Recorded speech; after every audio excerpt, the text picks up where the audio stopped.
Conheça agora a história de Napoleão Bonaparte, um dos maiores generais e políticos da história humana.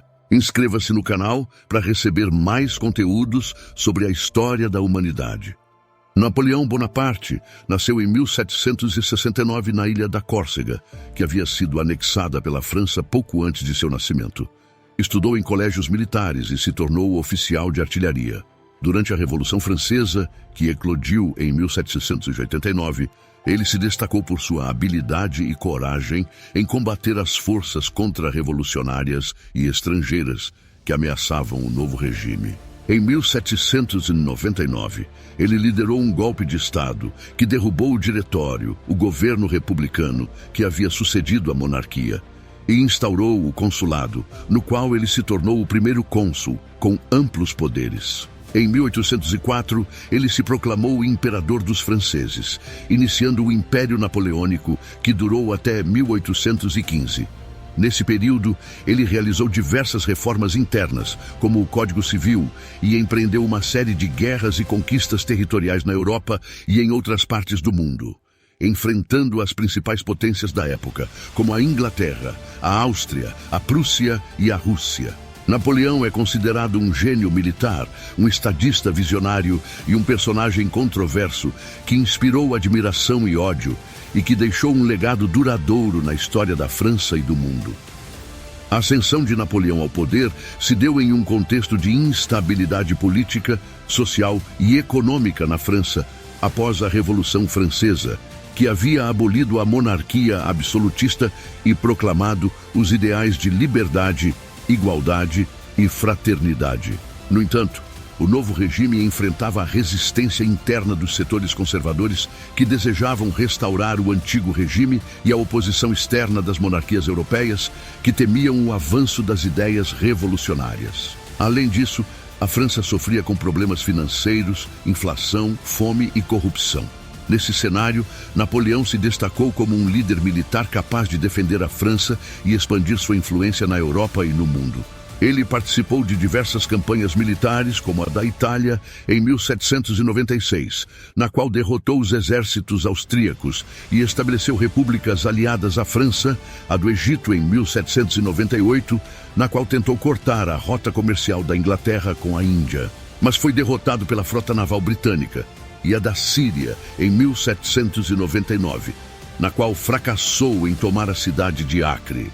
Em 1799, Napoleão retornou à França e liderou um golpe de Estado que derrubou o diretório, o governo republicano que havia sucedido à monarquia, e instaurou o consulado, no qual ele se tornou o primeiro cônsul, com amplos poderes.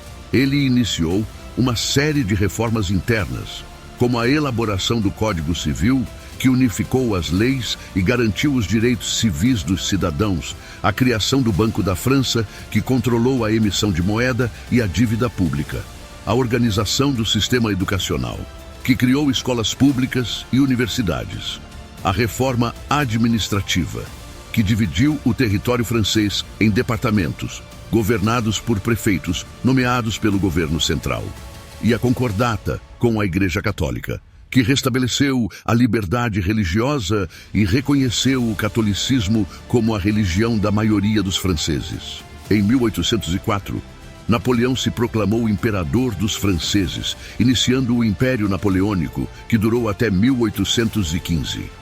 Nesse período, ele empreendeu uma série de guerras e conquistas territoriais na Europa e em outras partes do mundo, enfrentando as principais potências da época, como a Inglaterra, a Áustria, a Prússia e a Rússia. Ele formou a chamada Grande Armée, um exército de mais de 500 mil homens que utilizava táticas inovadoras, como a formação em colunas, a mobilidade, a rapidez e a surpresa.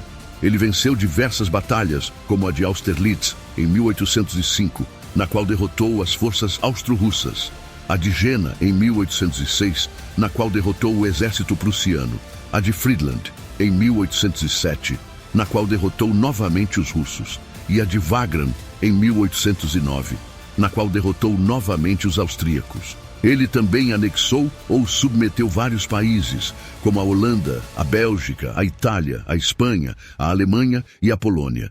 Ele criou a Confederação do Reno, uma aliança de estados alemães sob sua proteção, e o bloqueio continental, uma medida que proibia o comércio com a Inglaterra, sua principal rival. Napoleão também tentou expandir seu império para além da Europa, como na América, onde vendeu a Louisiana para os Estados Unidos em 1803, e tentou recuperar o Haiti, que havia se tornado independente em 1804, mas fracassou, e na África, onde tentou conquistar o Egito e a Argélia, mas também fracassou. A queda de Napoleão Bonaparte se deu em um contexto de crescente resistência e desgaste ao seu império, que enfrentava a oposição de diversas nações europeias, unidas em coalizões contra o seu império, além de movimentos nacionalistas que se rebelaram contra sua dominação. Napoleão cometeu também alguns erros estratégicos que comprometeram sua posição e sua reputação.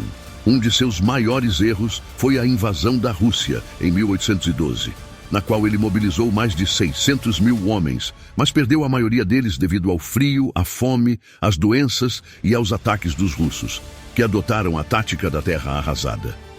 Outro erro foi a intervenção na Espanha, em 1808, na qual ele depôs o rei Fernando VII e colocou seu irmão José Bonaparte no trono, provocando uma guerra de guerrilhas e uma revolta popular, apoiada pela Inglaterra, que durou até 1814. Bonaparte retornou à França em 1815, iniciando o período conhecido como os 100 Dias, no qual ele tentou restaurar seu império, mas foi derrotado definitivamente na Batalha de Waterloo em 18 de junho de 1815, pelas forças britânicas e prussianas, comandadas pelo Duque de Wellington e pelo Marechal Blücher. Napoleão foi então exilado na ilha de Santa Helena, no Atlântico Sul, onde morreu em 1821, aos 51 anos, devido a um câncer no estômago. Napoleão Bonaparte foi um dos maiores líderes militares e políticos da história, que marcou profundamente a França e o mundo com suas conquistas, suas reformas e seu legado. Ele foi um personagem complexo, que combinou virtudes e defeitos, que inspirou admiração e ódio e que gerou diversas interpretações. Ele foi um herói para alguns, um tirano para outros, um gênio para muitos, um louco para alguns. Ele foi, sem dúvida, um dos homens mais influentes e fascinantes da história.